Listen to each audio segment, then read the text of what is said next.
Good morning प्यारे बच्चों।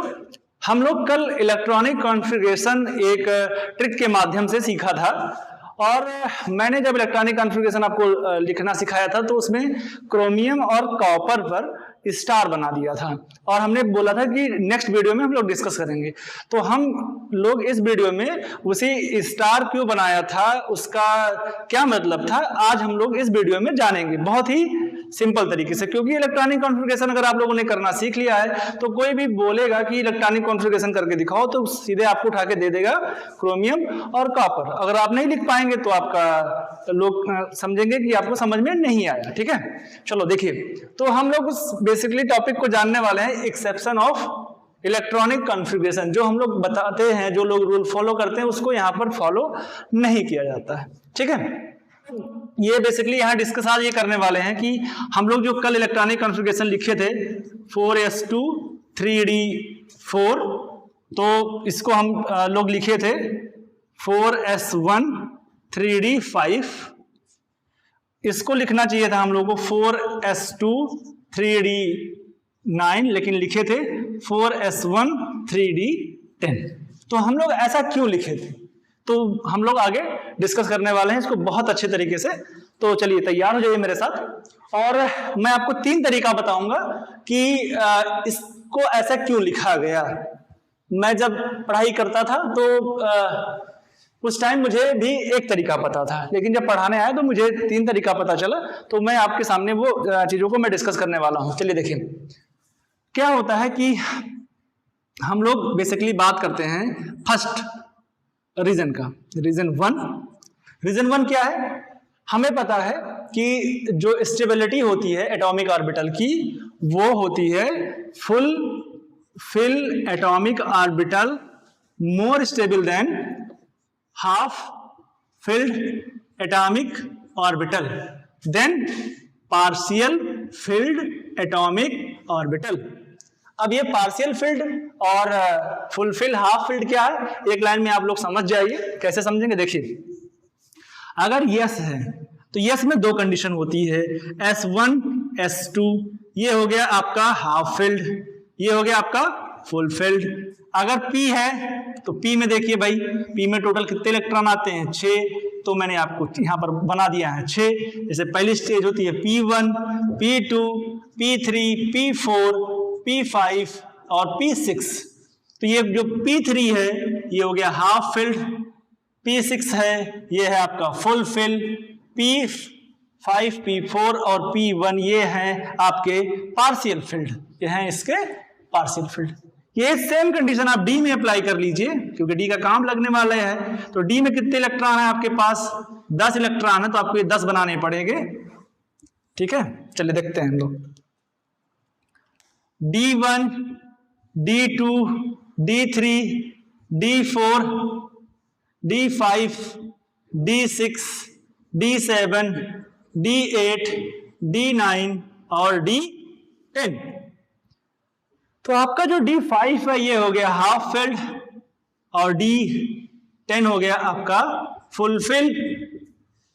अब ये D1 D से D4 और यहाँ D6 से D9 ये आपका हो गया पार्शियल फील्ड, ये हो गया आपका पार्शियल फील्ड। ठीक है, समझ में आ गया बच्चों।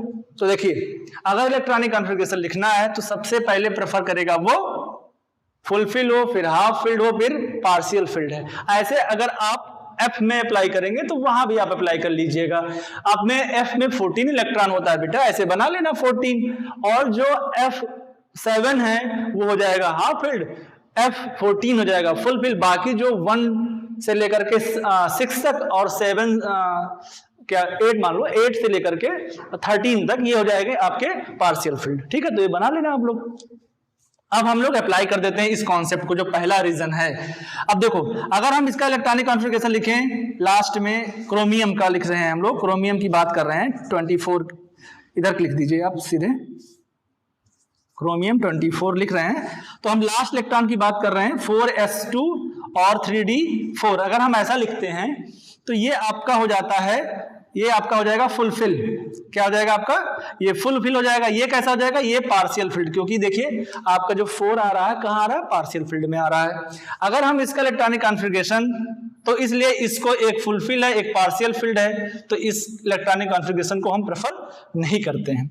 लेकिन अगर हम लिखे 4s1 और लिखे 3d5 लिखे, तो अब इसमें देखिए ये हाफ फील्ड है और ये भी हाफ फील्ड है, तो इसलिए इसको प्रेफर किया जाता है कि ऐसा इलेक्ट्रॉनिक कॉन्फ़िगरेशन इसका होगा। चलिए इसको हम लोग अब कॉपर वाले पर अप्लाई कर लेते हैं बेटा। कॉपर वाले पर अप्लाई करेंगे तो इसका क्या होता है? 4s2 और 3d9 इसको ऐसा लिखा होना चाहिए। लेकिन हम लोग अच्छा इसको चेक करते हैं। 4s2 तो आपको पता है कि ये फुलफिल्ड है, s2 है, तो ये फुलफिल है, तो चलो ठीक है। ये है आपका 9। अब 9 आपका आता है पार्शियल फील्ड में, तो इसलिए इसको नहीं लिखा जाता है, क्योंकि एक स्टेबल है एक अनस्टेबल है। लेकिन अगर ये लिखा गया 4s1 और लिखा गया 3d10, तो अब ये भी स्टेबल है और ये भी स्टेबल है, दोनों स्टेबल है, ये ज्यादा स्टेबल है, तो इसलिए इस इलेक्ट्रॉनिक कॉन्फ़िगरेशन को किया जाता है। ये तो तरीका आपको जनरली पता होगा, क्योंकि अक्सर यही तरीका बताया जाता है। लेकिन 2 तरीका और भी है, वो हम आपको डिस्कस करने वाले हैं तुरंत। तो ये पहला रीजन सब लोग नोट कर लीजिए, फिर हम लोग आगे चलते हैं। ठीक है, चलिए।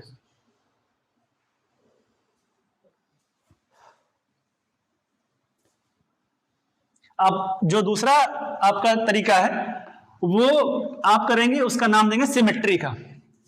पहला रीजन एटॉमिक ऑर्बिटल के स्टेबिलिटी हाफ फील्ड फुलफिल की बात है, दूसरी बात हम लोग करेंगे सिमेट्री की। तो सिमेट्री में क्या होता है कि जैसे देखिए, सिमेट्री का मतलब यहां सिंपली ये समझना है कि आप उसे 2 हाफ में डिवाइड कर सकते हो कि नहीं डिवाइड कर सकते हो। तो दूसरा रीजन है आपका symmetrical distribution of atomic orbital. तो हम लोग अप्लाई कर देते हैं सिमेट्री को।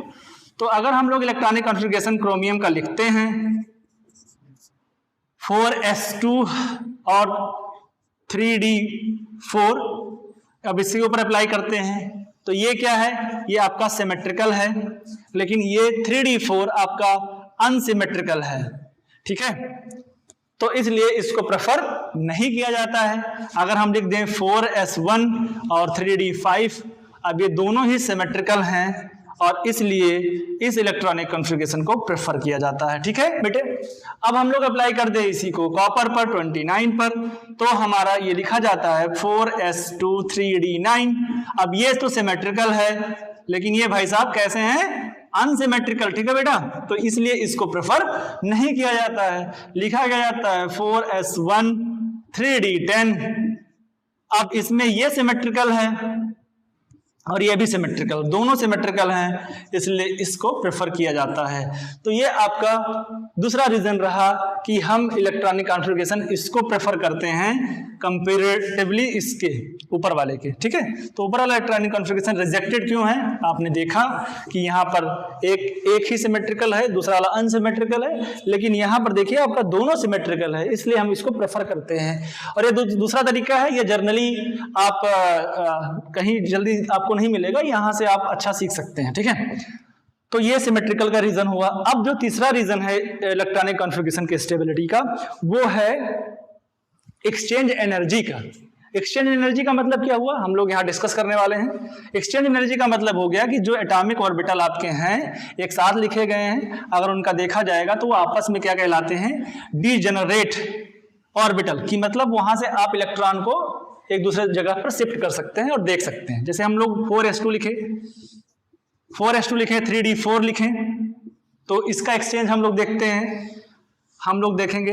ठीक है, यहां पर देखेंगे कि एक इलेक्ट्रॉन यहां फिल है, d है, 5 होंगे, इलेक्ट्रॉन को हम लोग फिल कर देते हैं, यहां 4 इलेक्ट्रॉन है। ठीक है, तो अब देखिए डीजेनरेट का मतलब है ये इलेक्ट्रॉन इससे एक्सचेंज कर सकता है, मतलब फर्स्ट इलेक्ट्रॉन के 3 एक्सचेंज पॉइंट आपको मिले। दूसरा वाला ये कहां से एक्सचेंज कर सकता है? यहां एक्सचेंज कर सकता है, यहां एक्सचेंज कर सकता है, यहां आपको 2 एक्सचेंज मिले, यहां आप करेंगे तो आपको 1 एक्सचेंज मिला। ठीक है, ये बात समझ में आई। अब अगर इसी इलेक्ट्रॉनिक कॉन्फ़िगरेशन को हम ऐसा लिख दें 4s1 लिख दें और लिख दें 3d5, अब देखिए यहां पर एक है, ठीक है, बाकी यहां पर है, हम लोग देखते हैं। अब हम लोग सिंगल सिंगल इलेक्ट्रॉन फिल कर दें। अब यहां के कितने एक्सचेंज पॉइंट आपको मिलने वाले हैं बेटा, देखिएगा यहां पर कितने एक्सचेंज पॉइंट हो गए, 4। इसके एक्सचेंज पॉइंट 1, 2 और 3, यहां 3 एक्सचेंज पॉइंट मिल गए। यहां के 1 और 2, यहां आपको 2 एक्सचेंज पॉइंट मिले, यहां के 1 एक्सचेंज पॉइंट मिला। तो टोटल एक्सचेंज अगर यहां पर देखेंगे तो आपके 4 और 3 7, 7 और 2 आपके 9 और 1 10, तो 3D5 के कुल मिला के 10 एक्सचेंज पॉइंट मिले। हमने देखा यहां पर कितने एक्सचेंज पॉइंट मिले, आपको 10 एक्सचेंज पॉइंट मिले। और यहां पर देखिए 3 2 5 और 1 6, तो आपको कितने एक्सचेंज पॉइंट यहां पे मिल गए, यहां पे आपको 6 एक्सचेंज पॉइंट मिले। इसलिए हमेशा और हमेशा इस इलेक्ट्रॉनिक कॉन्फ़िगरेशन को प्रेफर किया जाता है कंपैरेटिवली इसके, तो इसको रिजेक्ट कर दिया जाता है। यही सेम कंडीशन इसी तरीके से आप बना करके देखेंगे कि 4s2 और 3d9। अब यहां पर देखेंगे तो यहां पर देखेंगे 4s1 और 3d10, ये हम बात कर रहे हैं कॉपर की, यहां हम लोग बात कर रहे थे क्रोमियम की, ठीक है। तो अगर कॉपर में हम लोग देखेंगे इस बात को तो हमें मिलेगा कि HCl में अप्लाई कर दीजिएगा इसी कॉन्सेप्ट को। तो यहां पर क्या होगा कि यहां पर एक्सचेंज पॉइंट आपको ज्यादा मिलेंगे और यहां एक्सचेंज पॉइंट कम मिलेंगे, इसलिए इस इलेक्ट्रॉनिक कॉन्फ़िगरेशन को प्रेफर किया जाता है। तो ये रहा आपको जितना हमने तीनों तरीका बताया, ये रहा स्टेबिलिटी ऑफ इलेक्ट्रॉनिक कॉन्फ़िगरेशन, या कह सकते हो बेसिकली यहाँ पर एक्सेप्शन ऑफ इलेक्ट्रॉनिक कॉन्फ़िगरेशन। तो पहला तरीका था हाफ फिल्ड फुल फिल्ड, इसका था तरीका, और दूसरा तरीका था सिमेट्री का, तीसरा तरीका था आपका जो है एक्सचेंज एनर्जी का, ठीक है। तो अगर ये वीडियो आपको अच्छी लगी हो तो इसे लाइक करिए, सब्सक्राइब करिए और अपने बहुत सारे पढ़ने वाले विद्यार्थियों में शेयर कर दीजिए। थैंक यू, धन्यवाद।